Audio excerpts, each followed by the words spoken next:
కాకపోతే ఈ లిఫ్ట్ విషయంలో మనం తీసుకోవాల్సిన జాగ్రత్తలు ఏంటి అనేది మనం చర్చనీయాంశం.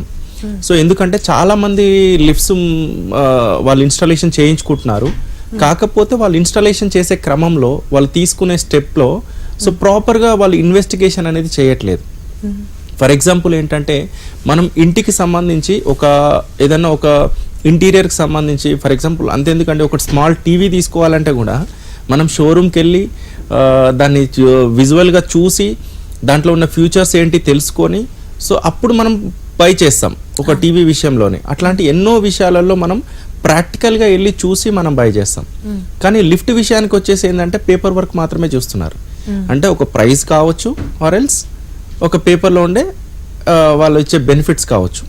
బట్ అది కాదు లిఫ్ట్కి సంబంధించి. మనం ప్లేస్ సెలెక్ట్ చేసుకునే ప్లేస్ నుంచి అంటే లిఫ్ట్కి మినిమం ఎంత ప్లేస్ ఉండాలి అక్కడ నుంచి మొదలు పెడితే లిఫ్ట్ ఎండ్ సొల్యూషన్ వరకు ప్రాపర్గా as per international safety standards లిఫ్ట్కి ఏం చెప్తున్నాయి, ఏవి ఉండాలి ఏవి ఉండకూడదు అనేది ఇంపార్టెంట్ అండి.